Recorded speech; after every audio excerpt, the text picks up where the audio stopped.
just kind of waiting. Looks like I'm only live on one. I'm trying this new live studio, Prism Live Studio. Looks like I'm only live on one. I don't know why it's not coming on live.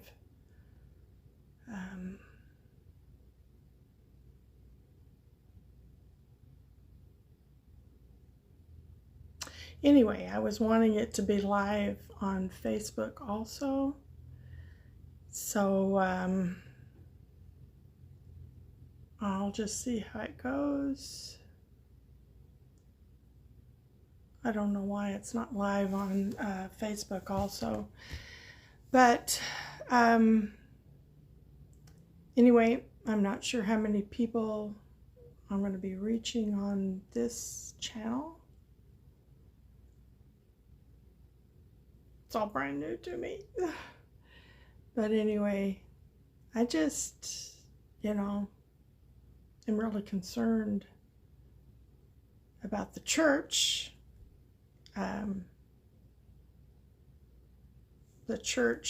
Today, in all of this chaos. I see the church concerned. I see the church really, they complain, they say, oh, we got to pray, we got to pray, we got to pray. And which is something we definitely need to do. Oh my, we need to pray. But it really concerns me whenever that's all a lot of what I hear Christians say is, oh, we've got to pray, or we're looking for the God's glory to come, revival to come. Oh, it's the end times. We need revival really bad, which we do. But it's like the Christians are expecting the revival to take care of our issues and our problems. I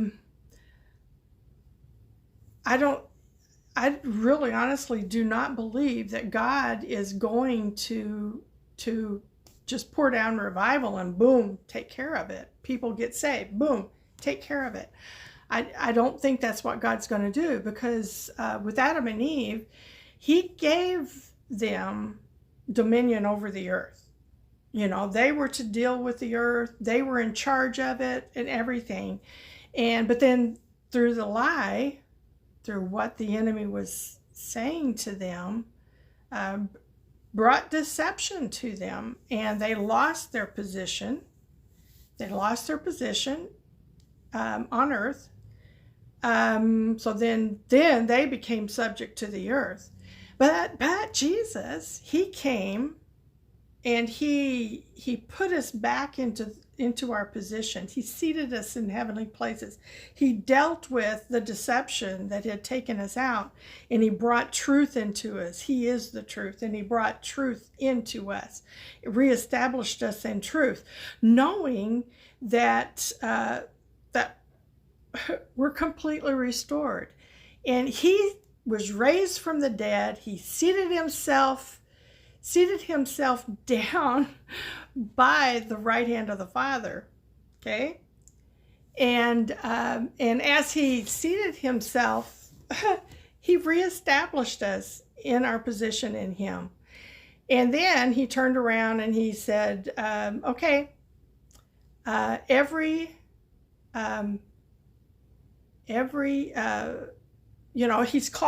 gave us a commission. That's what he said. He gave us a commission. And he said, go into all the world and heal the sick, raise the dead. And he called us to go and establish the kingdom upon the earth, right? He did not give the mandate to the church to, okay, now that I have restored you, now that I've brought you back into your position in me, okay, now you can just come to heaven and just live. He did not do that. He did not save us to go to heaven. He saved us because he was restoring us back into our position on earth with authority. And we've got to understand why we're here. We're not here to save people. We're not here to save people to go to heaven. We're here to save the world. We're here to save and bring a new mindset, a new thinking, a new position of the earth. So with all this stuff going on with our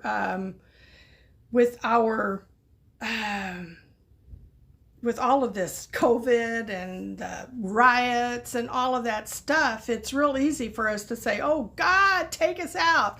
Or it's easy to say, oh, God, send revival to take care of it. But, you know, God gave us the authority. We are the ones that have to put feet to our prayers and go out and establish the kingdom on the earth. The reason there's so much darkness in the earth is because the church has not been the light. Because we have not stood up. We vacated the educational system. We vacated the government positions and places. We have vacated the media. We have vacated the entertainment, because the church said that, oh, all of that is so corrupt, we can't be around that stuff. But no, we abdicated our authority over to the enemy.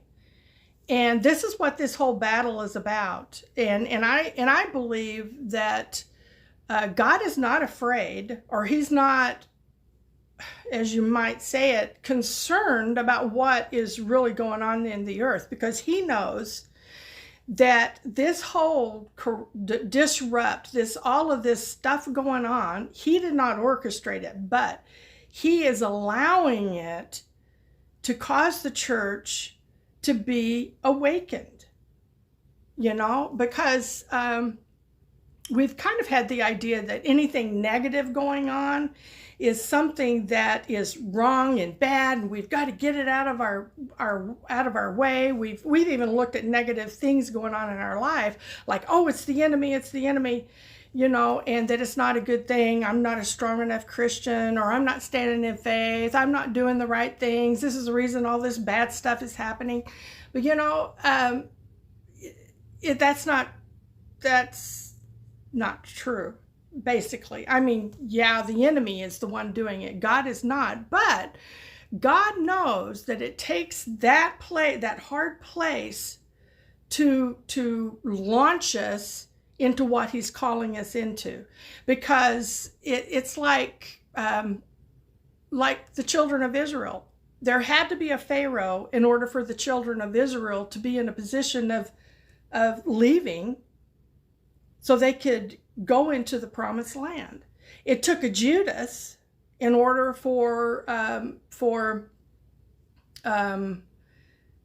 Jesus to be arrested. It took Jesus's death to bring life.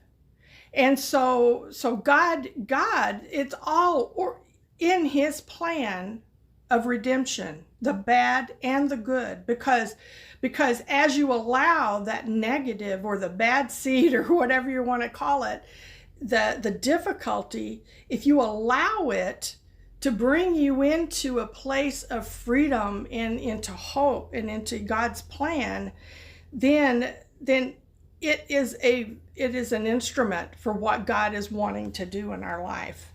And so we need to not look at the negative as, oh no, we got to get this out of our life. No, we need to look at it and say, okay, how are you, God, wanting to use this to position me into what you've called me into? And so as we begin to think about that, then I feel like that we'll be opened up to really some awesome things in God. So it's like with this whole COVID thing and the stuff coming at us. No, we need to look at it like, no, okay, God, how do you want me to use this whole situation to be released into my destiny? How do you want me to begin to respond to the change that you're wanting to bring to our world around us? How do you want me to bring the kingdom? We can't shrink back any longer, because God has given us the keys. He has given us the authority. We have the light. We have his light. We have his glory within us. We have his kingdom within us. We have rivers of life within us. And the church needs to begin to release that into the darkness. The earth is pretty dark right now, you know. Like right now, I'm house sitting for a friend in Portland, Oregon, you know, and I think about all this stuff going on in Portland, and you know, and I say, God, why did you put me in one of the most liberal states, you know, the Democratic states, you know, but maybe God put me here because, and anyone else in these areas, maybe we're here because God is calling us to bring the light to the darkness.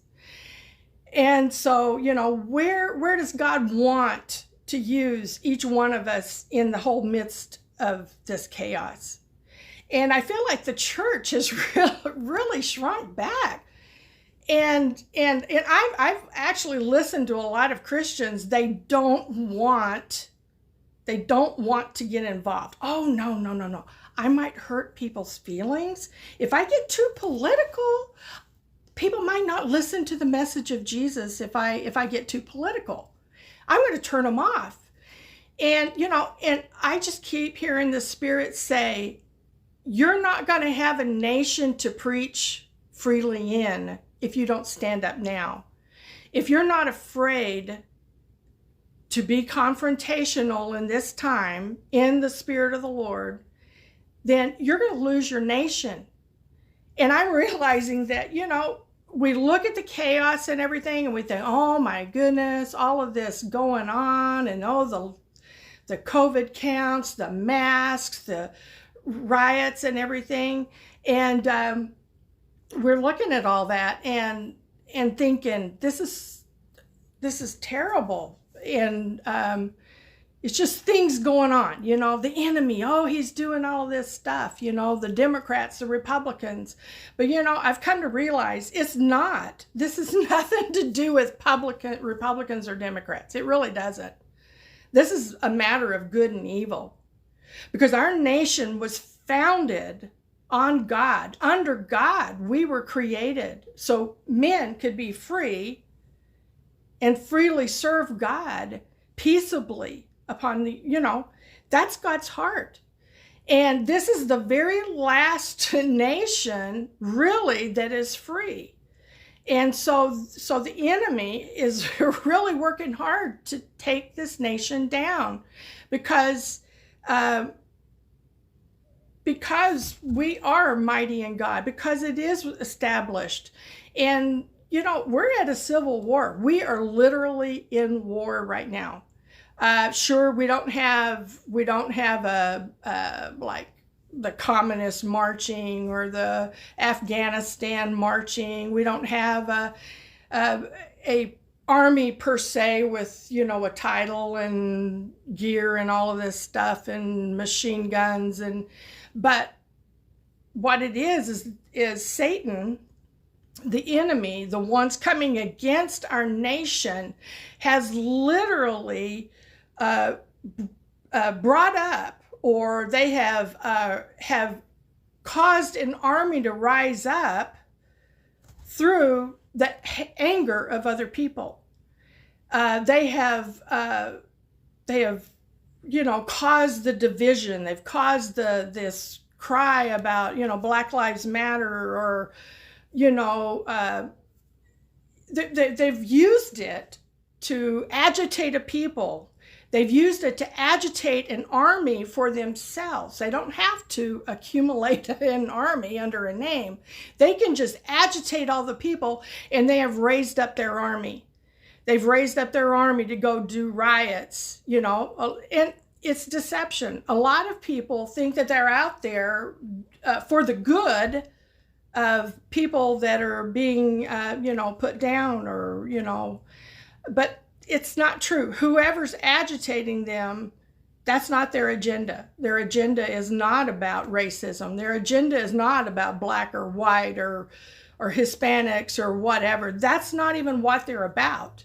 because that's part of their tactic, is to go and stir up the problems. They'll get people groups and they'll agitate them to cause that division and that anger, and they'll take care of themselves, And I heard this lady from Yugoslavia. I didn't say it right, but Yugoslavia, Slavic. Oh well, and so, but she was saying that they're all pretty much the same skin color, so they had to turn around and use churches against each other, or people with different ideologies to pin against each other. And so this is their whole thing, is to agitate. But you see, they have risen up their army. Right here in Portland, they have risen up their army. And I've even seen, I am so for Black people. But I think when you pinpoint one group and say, oh, they matter, well, you just then negated a bunch of other people groups. And that's not right either. I think every people group has its own issues of somebody coming against us, one way or the other. I've got a lot of Irish in me, big Irish background, and the Irish were slaves, so there's lots of people groups, the Native Americans, the Chinese, the Japanese. Oh my goodness, they had a lot coming against them. So you can't pinpoint a group. So anytime you're pinpointing a group, you're leaving out somebody else. But you see, this is the whole plan of the enemy, is to pit us against each other. And we can't do that. And the church can't hide out in their prayer meetings. And please don't misunderstand me. I'm not saying that prayer is not important. It is very important. But if God has mandated us to go and bring the kingdom, then he's not expecting us to just stay in our prayer room. And each one of us has a place and a position that we need to be in, and that we need to stand in. And that whole time we're praying. But anyway, I just want to encourage the church to wake up.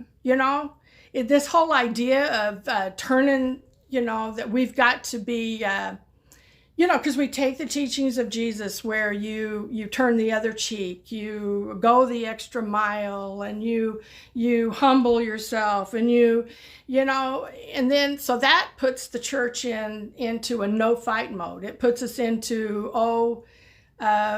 the government's telling us what to do, so we have to sit back and just nicely obey and all of this stuff. But I just keep being reminded that Jesus made a whip. There was a time he actually said that he came to the Israelites.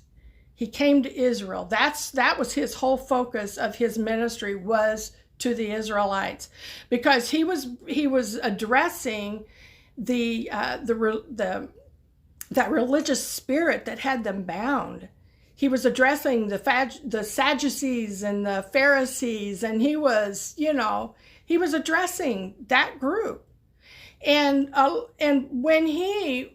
because that's who he was talking to when he said, go an extra mile or pluck your eye out or whatever, he wasn't telling us that that's what we had to do, because we're on the other side of the cross, right?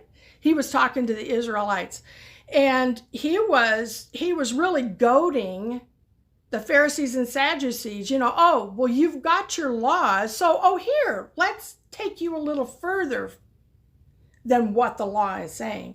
Let's put you out here in this uncharted territory of plucking your eye out.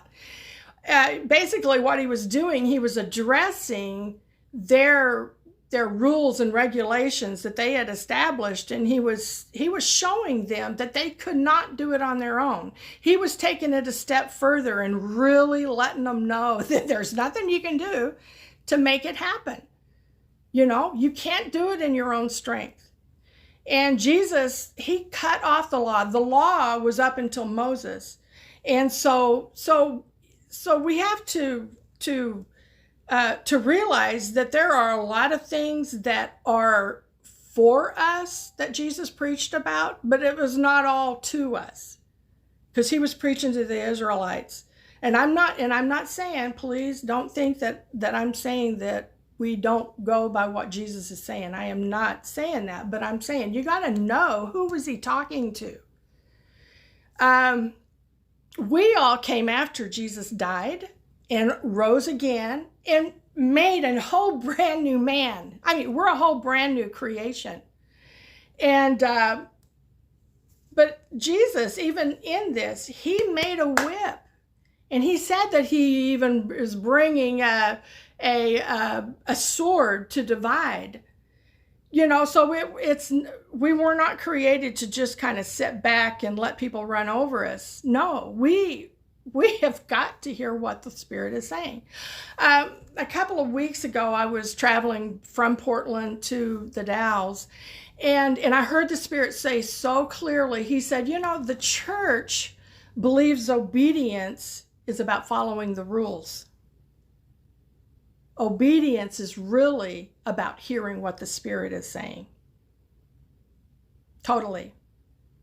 The church is so good on following the rules that we've been taught, and to try to be the good Christian and be the humble person, because the church has been taught a false humility. There was a time when I had a group of leaders, and we were having a difficulty with someone that was really putting the rules on us, and we couldn't. It was like they were just putting the thumb on us, you know, and they were taking away more and more freedoms of us with the use of a building. And it was getting harder and harder. And my husband and I, as the leaders of it, we were the ones that were hearing it. But every time we would talk to our leaders about it, they would say, oh, but we just have to be merciful. We just have to be gracious, you know, because that's what Jesus would do. He would be really gracious, really gracious. And there was just something inside of me that just was like, oh, it was just not right. It just kind of agitated on me. And that's when the Spirit started teaching me about the false humility that the church has taken in, that we have believed in a false humility,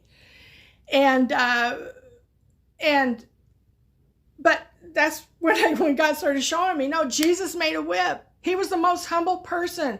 He on purpose intentionally made a whip and drove them out of the synagogues, the money changers. And he purposefully looked at the Pharisees and Sadducees, called them vipers and, sepulchers, whitewashed sepulchers. And, he did not display the humility that the church keeps putting out there. And true humility is hearing what the Spirit is saying. True obedience is, what is the Spirit saying? The Spirit might say, go make a whip. The Spirit might say, no, you go and you forgive that one and you turn the other way. No, you need to stand up. You got to hear what the Spirit is saying, because each one of us also were called to something different. And this is a time where we have got to step up. We have got to stand up. We have got to realize our authority on earth, and we've got to begin to move in it. Honestly. And there was one point where I told God, I'm going into politics. This is so ridiculous. I've got to do something. I'm going into politics. And he spoke to me so clearly. He says, no, Sheila, I don't want you to go into politics, but I want you to go and wake the church up and help them to understand their authority and their position here on earth. Because we were created to be here. This is our home. You know, we've got to quit wanting to leave. We've got to quit expecting a revival to come. We've got to quit God, pour out revival. God, pour out your glory. No, you are revival. I am revival. No, you have the glory of God. You have the rivers in you. You've got the light. We are the revival. And the only way the earth is going to be changed is whenever we take our position and we begin to move out and begin to establish the kingdom, bringing the light, bringing his river, bringing his glory. We've got to release it from within and begin to spread it upon the earth. And it is in that position that darkness is going to begin to flee. It's in that place that the rioters and the crooked politicians and everything, that they have to run. They cannot stand in the face of the light. But the church has got to rise up and be the light. We've got to rise up and have a voice and, begin to pray. How does God want you to bring his voice? How does he, start asking God? It could be where you're just needing to talk to people that don't understand what's going on, or Christians that are hiding in in their closet. It could be doing petitions. It could be going into politics. It could be going into the educational system. It could, there's so many different directions we could go, but we need to begin to do something other than only praying, other than expecting God to come and do it. He's not going to come and do our job. He's not. But we've got to understand that through all of this, we have got to know that God is for us. God is for this nation. He has already put victory in our hands, and we've got to run with that. We cannot be discouraged. We cannot lose hope. We have got to rise up knowing that he is our joy. He is our peace. And that we have got a lot to offer this world, and we've got to begin to bring it out. So anyway, I just want everybody to just find their place and move out and begin to have a voice, and quit thinking that we are overcome. No, we're the overcomers. We are the overcomers, and we've got a message for the world. So anyway, I hope that blessed you, and we'll see how that goes. The first of this video was kind of, I wasn't quite sure if it was filming or not, or what it was doing, because I'm using this new Prime Studio Live thing or whatever, and it automatically streams to more than one place. So anyway, I wasn't quite sure how to use it. First time I've done it. I want to do more. So anyway, I hope that I've encouraged you and blessed you, and I am going to push myself to do more of these. I know I'm supposed to, because we've got a great army out there, and I want to see them raised up and launched. Okay? Love all of y'all, and hope to talk to you later. Okay? Bye.